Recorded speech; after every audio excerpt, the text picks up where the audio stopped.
ಕಳಿಸಿದ್ರು, ಗೋಕಾಕ್ನವ್ರು ಕಳಿಸಿದ್ರು, ಮತ್ತೆ ಪಕ್ಕದವ್ರು ಯಾರು ಚಾವಡಿ ಅವ್ರು ಕಳಿಸಿದ್ರು, ಬೇರೆ ಬೇರೆ ತಾಲೂಕಿನವ್ರನ್ನೆಲ್ಲ ಇಲ್ಲಿ ಬಂದು ಅವ್ನು ಯಾವ ಏನೇನು ಹಾಕಿರ್ತ ಅವ್ನು ತಗೊಂಡು ಹೋಗೋದಾದ್ರೆ ಆ ಡಾಕ್ಟರ್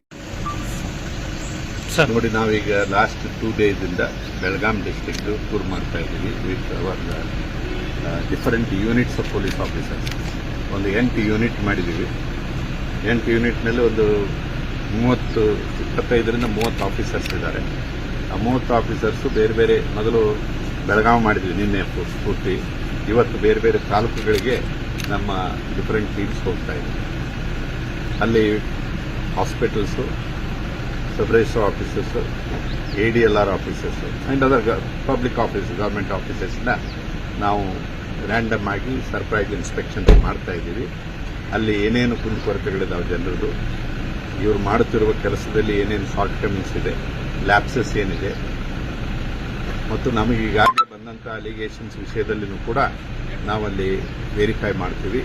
ಅವರು ಮೇಂಟೈನ್ ಮಾಡಿದ ರಿಜಿಸ್ಟರ್ನ ಇಟ್ಕೊಂಡು ಏನೇನು ಅಪ್ಲಿಕೇಶನ್ಸು ಜನರದ ಖಾತಾ ಚೇಂಜ್ ಮಾಡಲಿಕ್ಕಿರಲಿ, ಅಥವಾ ಅಮಲ್ಗಮೇಷನ್ಗೆ ಇರಲಿ, ಅಥವಾ ನಿಮ್ಮ ಈ ಹೊಸದಾಗಿ ಈ ಖಾತಾ ಮಾಡ್ತಾ ಇದ್ದಾರೆ ಆ ವಿಷಯದಲ್ಲಾಗಲಿ ಏನೇನು ಅಪ್ಲಿಕೇಶನ್ಸು ಪೆಂಡಿಂಗ್ ಇದೆ, ಯಾಕೆ ಜನರು ಮತ್ತೆ ಮತ್ತೆ ಆಫೀಸ್ ಕಡೆಗೆ ಬರ್ತಾ ಇದ್ದಾರೆ ನೋಡಲಿಕ್ಕೆ, ಮತ್ತು ಅವ್ರ ಮೇಲೆ ಕೇಸ್ ರಿಜಿಸ್ಟರ್ ಮಾಡಿ ಆ್ಯಕ್ಷನ್ ತಗೊಳ್ಳಿಕ್ಕೆ ನಾವು ಒಂದು ಈ ಬೆಳಗಾವಿ ಜಿಲ್ಲೆಯನ್ನು ಈಗ ಸೆಲೆಕ್ಟ್ ಮಾಡ್ಕೊಂಡಿದ್ದೀವಿ, ಬಂದಿದ್ದೀವಿ. 2 ದಿವಸದಿಂದ ಇಲ್ಲಿ ಓಡಾಡ್ತಾ ಇದ್ದೀವಿ.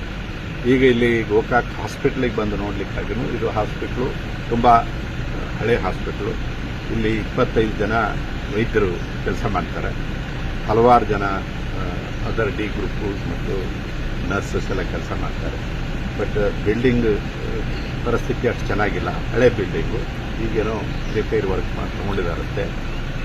ಸೊ ಮೆಡಿಸಿನ್ಗೆ ಎಲ್ಲ ರಾಜ್ಯದ ಎಲ್ಲ ಕಡೆ ಸ್ವಲ್ಪ ಮೆಡಿಸಿನ್ದು ಪ್ರಾಪರ್ ಡಿಸ್ಟ್ರಿಬ್ಯೂಷನ್ ಆಗ್ತಾ ಇಲ್ಲ, ಅದರದ್ದು ಅಕೌಂಟಬಿಲಿಟಿ ಇಲ್ಲ. ಈಗ ನಾವಲ್ಲಿ ಫಾರ್ಮಸಿಯಲ್ಲಿ ಹೋಗಿ ನೋಡಿದ್ದೀವಿ, ಆನ್ಲೈನ್ ಡಿಸ್ಟ್ರಿಬ್ಯೂಷನ್ ಆಫ್ ಮೆಡಿಸಿನ್ ಇಲ್ಲ. ಬಂದವರಿಗೆ ಪಾಳಿ ಹಚ್ಕೊಂಡು ನಿಂತಿದ್ರಲ್ಲಿ 25, 30, 40 ಜನ ನಿಂತದ್ದು ನಾವು ನೋಡಿದ್ದೀವಿ. ಅವರಿಗೆ ಮೆಡಿಸಿನ್ ಕೊಟ್ಟಾಗ ಯಾರಿಗೆ ಕೊಟ್ಟಿವಿ, ಎಷ್ಟು ಕೊಟ್ಟಿವಿ ಅನ್ನೋದ್ರ ಬಗ್ಗೆ ಕಂಪ್ಯೂಟರೈಸ್ಡ್ ಎಂಟ್ರೀಸ್ ಇಲ್ಲ, ಅಥವಾ ಮ್ಯಾನ್ಯುವಲ್ ಎಂಟ್ರೀಸು ಇಲ್ಲ. ಬರೀ ಅವ್ರೇನು ತೋರಿಸಿದ್ರು ನಮಗೆ, ಒಂದು ರಿಜಿಸ್ಟರ್ ಮೇಂಟೈನ್ ಮಾಡಿದ್ದಾರೆ, ಅದರಲ್ಲಿ ಈ ಮೆಡಿಸಿನ್ ಎಷ್ಟು ಮಂದಿ ಕೊಟ್ಟಿವಿ ಅಂತ ಅನ್ನೋದು ಬರೀತಾರೆ. ಆ ಮೆಡಿಸಿನ್ ಹೆಸರು ಬರೀತಾರೆ, ಮುಂದೆ 6 7 ಅಂತ ಬರೀತಾರೆ. ಅಂದರೆ 6 ಯೂನಿಟ್ ಕೊಟ್ಟಿವೋ 7 ಯೂನಿಟ್ ಕೊಟ್ಟಿವೋ ಅಂತೇನು ಬರ್ಕೊಂಡು ಕೊನೆಗೆ ಡೇ ಎಂಡಿಗೆ ಇಷ್ಟು ಮೆಡಿಸಿನ್ ನಾವು ಕೊಟ್ಟುಬಿಟ್ಟಿವಿ ಇಲ್ಲಿ ಅಂತ ಬರ್ಕೊಂತಾರೆ. ಸೊ ಇದರಿಂದ ಏನಾಗ್ತದೆ, ಯಾರಿಗೆ ಕೊಟ್ಟರು, ಯಾವಾಗ ಕೊಟ್ಟರು, ಇವತ್ತು ಎಷ್ಟು ಕೊಟ್ಟರು, ನಾಳೆ ಎಷ್ಟು ಕೊಟ್ಟರು ಮ್ಯಾನಿಪುಲೇಟ್ ಮಾಡೋಕ್ಕೂ ಬರ್ತದೆ, ಆಯಿತಾ. ಸೊ ಆದ್ದರಿಂದ ಮೆಡಿಸಿನ್ ಅಕೌಂಟಬಿಲಿಟಿ ಚೆನ್ನಾಗಿ ಮೇಂಟೈನ್ ಆಗಬೇಕು ಅಂತ ಡಾಕ್ಟ್ರಿಗೆ ಹೇಳಿದ್ದೀವಿ. ಅವರು ಬರೆದಿದ್ದಾರಂತೆ, ಕಂಪ್ಯೂಟರೈಸ್ಡ್ ಇದು ಬೇಕು, ನಮಗೆ ಮೆನ್ ಬೇಕು, ಅದನ್ನು ಬಂದ ನಂತರ ನಾವು ಮಾಡ್ತೀವಿ, ಆದಷ್ಟು ಶೀಘ್ರ ಕ್ರಮ ಕೈಗೊಳ್ತೀವಿ ಅಂತ ಹೇಳಿದ್ವಿ. ಇನ್ನಿಲ್ಲೊಂದು ವೇರ್ ಹೌಸ್ ಇದೆ, ಈಗ ನೀವು ಇಲ್ಲೇ ನಿಂತಿದ್ದೀರಿ, ಇದೇ ವೇರ್ ಹೌಸ್. ಈಗ ನಾವು ಲಾಸ್ಟ್ 1 ಅವರಿಂದ ಇಲ್ಲಿ ಇನ್ವೆಸ್ಟಿಗೇಷನ್ ಮಾಡ್ತಾ ಇದ್ದೀವಿ. ನಾವು ನೋಡ್ಲಿಕ್ಕಾಗಿನೂ 22ನೇ ಇಸ್ವಿಯಿಂದ ಇಲ್ಲಿ ತನಕ ಒಂದು ಅರೌಂಡ್ 9.5 ಲಕ್ಷ ರೂಪಾಯಿದು ಮೆಡಿಸಿನ್ ವೇಸ್ಟ್ ಆಗಿದೆ.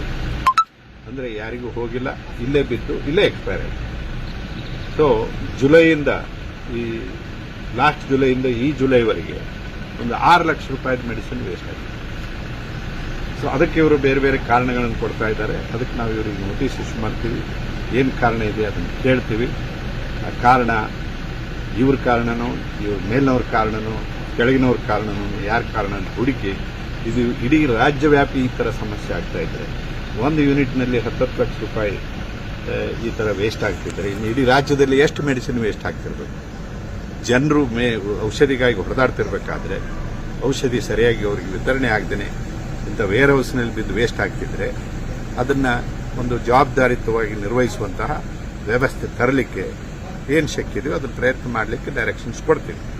ಸೊ ಈಗ ಇದಲ್ಲದೇ ಬೇರೆ ಬೇರೆ ಈ ಸವದತ್ತಿಗೆ ಒಂದು ಟೀಮ್ ಹೋಗಿದೆ, ಹುಕ್ಕೇರಿಗೆ ಹೋಗಿದೆ, ಬೈಲೊಂಗಲ್ಗೆ ಹೋಗಿದೆ. ಅವರೆಲ್ಲನೂ ಅಲ್ಲಿ ಬೇರೆ ಬೇರೆ ಕಚೇರಿಗಳನ್ನು ನೋಡ್ತಾರೆ, ಅಲ್ಲಿ ನಡೆಯುವಂತಹ ಕೆಲವು ಅವಾಂತರಗಳನ್ನು ಕಂಡುಹಿಡಿದು ಅವಕ್ಕೆ ಆಕ್ಷನ್ಸ್ ತಗೊಳ್ಳೋದಾಗಲಿ ಪರಿಹಾರ ಸೂಚಿಸೋದಾಗಲಿ ಮಾಡ್ತೀವಿ. Thank you.